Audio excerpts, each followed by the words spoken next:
እየቀለድሽ ነው? በስተመጨረሻም ብሌን እንግዲህ አሁን ላይ ዳግምን የቃል ፍቅረኛ እንዲሆን እየጠየቀችው ነው ማለት ነው።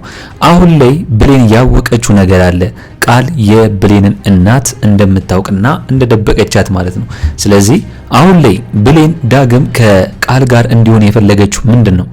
በቃ ከቃል ጋር ፍቅረኛ ያስመሰለ አሁን ላይ ስለ ብሌን እናት ይጠይቃትና እናቷ ማን እንደሆነች ለማወቅ ነው ማለት ነው። ስለዚህ አሁን ላይ ብሌን እንግዲህ ያው ከሄለን አልሰማ ብላ ነው እንጂ ሄለን ለሷ ብዙ ጊዜ ለመናገር ፈልጋ ነበር ማለት ነው።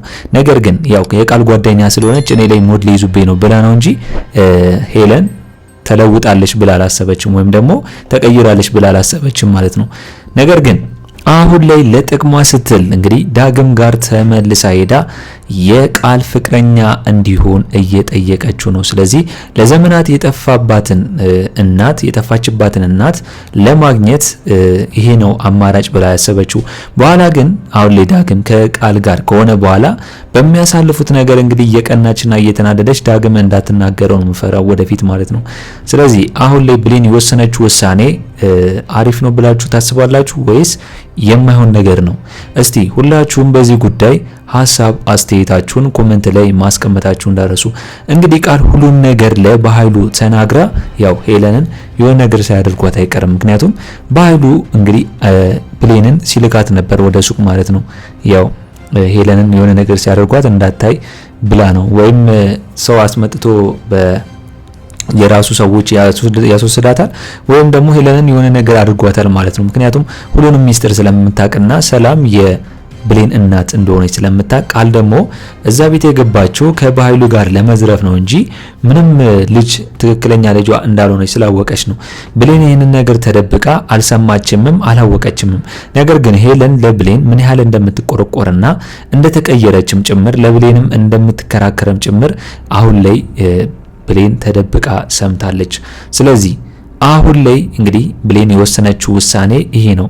እንግዲህ ብሌን ሁለቱንም ቃልንም ሆነ በኃይሉን ልክልካቸውን ነው የነገረቻቸው። ምክንያቱም ሄለንን የሆነ ነገር ለማድረግ እንደፈለጉና እሷን ሱቅ እንደላኳት ከዛ አሁን ላይ ደግሞ የሄለን መጥፋት የነሱ እጅ እንዳለበት ነው እየነገረቻቸው የምትገኘው ማለት ነው። አሁን ላይ ቃል ደግሞ እውነት እናቷን ወስዳ ወይም ደግሞ እናቷን እንደቀማዋት ብታቅ በጣም ነው የምትገለኝ ወይም ደግሞ በጣም ነው የምትደበደበኝ፣ እንዴት ነው የምታስፈራው እያለች ነው አውቃ አሁን ላይ ብሌን እንደ ሰራተኛ ልታዘዝ ብላ ነው እንጂ ትክክለኛ ባህሪዋ ወይም ደግሞ ስትናደድ ከባድ እንደሆነች ነው ቃል ያየቻት ማለት ነው። ስለዚህ ብሌን ያሰበችው በዳግም በኩል ቃል የደበቀቻትን ሚስጥር እንድታወጣ ማድረግ ነው ማለት ነው። ይህ እንግዲህ ለዳግም ቀላል ነው ብዬ አስባለሁ። ከዚህ በፊትም እንግዲህ ያው ቃልን ተጫውቶባታል ማለት ያው እሷን አብረን እራት እንብላ ምናምን ብሎ ሄዳ ብሌን የምትፈልገውን ነገር ፋይል ይዛ እንደመጣች ይታወቃል። ስለዚህ ይሄ ነገር ዳግም ይቀበሏል የብሌንን ሐሳብ እንግዲህ እስቲ ሁላችሁም በዚህ ጉዳይ ሐሳብ አስተያየታችሁን ኮሜንት ላይ ማስቀመጣችሁ እንዳረሱ።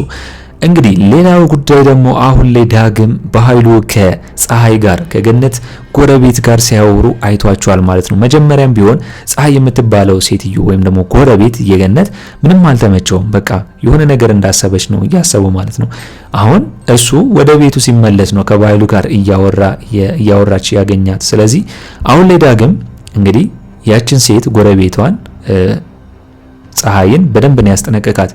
ምንም ቢፈጠር ምንም ስለ እናቴ ጆሮ ጠብተሽ እዚህ ለበኃይሉ የምታቃጥሪ ከሆነ እኔና ያድርገኝ ብሎ ስላስፈራራት ለበኃይሉ የምትነግረውንም ነገር እንግዲህ ያው ትታው ስለሄደች እግዚአብሔር ይማር ብላ ስለሄደች በኃይሉ ተረጋግቶ ቢደውልላትም ነገር ግን ምንም እንደማታቅ መስላ ነው ስልኩን የዘጋችበት። ከዚህ በኋላ ካንተ ጋር አልሰራም ብላ፣ ምክንያቱም ሚስጥሩ ተባኑባታል። ይህንን ነገር ደግሞ ዳግም ቢያውቅ ከበኃይሉ በላይ ሊገለኝ ይችላል በማለት እንግዲህ ዳግም የፀሐይን ወሬ ጆሮ ጠቢነት አስቁሟል። እናቱንም ገነትንም በስተመጨረሻ ጠብቋል ማለት ነው። ሌላ በኩል እንግዲህ ሄለን እንደሚታወቀው ሰላም መስላት ቃል ተኝታ ሁሉንም ነገር እየነገረቻት ነበር። ቃል ትክክለኛ ልጇ እንዳልሆነች፣ ትክክለኛ ልጇ እዛው የቤተኛ ሰራተኛ ሆና የምታገለግለዋ ብሌን እንደሆነች፣ እንደገና ደግሞ በኃይሉ አሁን ላይ በሷ ላይ ተነሳስቶ ከቃል ጋር በመሆን ሀብት ንብረቷን ለመውረስ ዳርዳሩን እየጠበቀ እንደሆነ ነው ላይ ነገረቻት። ቃል ይሄን ሁላ ከሰማች በኋላ ግን አንቺ እኔን ልትክጂ ነው ወይም ደግሞ አንቺ ይሄን ሁላ ሚስጥር ልታወጪ ነው፣ ስለዚህ ለበኃይሉ እናገራለሁ ብላ በበኃይሉ ነው ያስፈራራቻት። በኃይሉ እንግዲህ ከመጣ በኋላ የሄለንን ጉድ በቃል በኩል ከሰማ በኋላ ነው እንግዲህ ሄለንን የሆነ ነገር ማድረግ አለብኝ ብሎ ያሰበውና ያቀደው ማለት ነው። ዞሮ ዞሮ ሄለንን እንግዲህ ያሰበውንና ያቀደውን ነገር አድርጓል ብዬ ነው ማስበው። ምክንያቱም ብሌን እንግዲህ ከሄደች በኋላ ስትመለስ ሄለንን አላገኘቻትም። ምክንያቱም የቃልና የበኃይሉ ስራ ወይ ገለዋታል ወይም ደግሞ ከዛ ቦታ እንድትጠፋ ሌላ ቦታ አስረዋታል። እንደ ሳሚ እንደቀደሙ አስረዋት እንግዲህ እንደ ሳሚ አስቀምጠዋት ሊሆን ይችላል ይሄንን ሚስጥር እንዳታወጣ። አሁን ግን ሄለን ተረድታለች ቃል ምን አይነት ጨካኝ ሴት እንደሆነችና የሰው እናት ነቅታ የኔ እናት ነው በማለት እዛ ቤት እየኖረች እንደሆነ ከሰማች በኋላ ነው በጣም ቃል ያስጠላቻት ማለት ነው። ስለዚህ ሄለን አሁን ላይ ለብሌን ብላ ነው እዚህ ጉድ ውስጥ የገባችው። ለብሌን እውነቱን ለመናገር ብላ ነው እንግዲህ አሁን ላይ እዚህ ጣጣ ውስጥ የገባችው ማለት ነው። እንግዲህ አሁን ላይ ብሌን በጣም ተጸጽታለች። ምክንያቱም ሄለንን ያን የመጀመሪያውን ልትነግራት በመጣች ጊዜ ብትሰማት ኖሮና ዝም ብላ እንኳን ቢያንስ ትንሽ እንኳን ብትሰማት ኖሮ እውነተኛው ነገር ይገለጥላት ነበር። ሰላም ትክክለኛ እናቷ መሆኗንም ታውቅ ነበር ማለት ነው። ነገር ግን የብሌን አለመረጋጋት በጣም ብዙ መስዋዕትነትን እያስከፈሉ ነው የሚገኙት። አሁንም ቢሆን በኃይሉና ቃልን ሄዳ ከመሳደብና በንዴት ከመናገር ይልቅ እንዴት ነው በኃይሉና ቃልን ላሸነፋቸው የምችለው?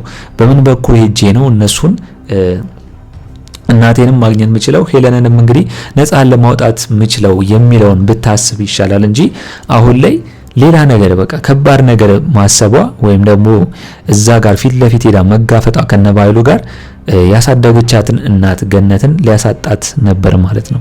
እንግዲህ ወዲያው ነው ባይሉ ለወይዘሮ ገነት ሳይሆን ለባልደረባዎቹ ለሰዎቹ ደውሎ ገነትን ወይን ንግደላት ወይን ያዛት የሚለውን እንግዲህ ላውድ ስፒከር አርግቶ ያው ብሌን እንድትሰማ ያደረገችው ማለት ነው።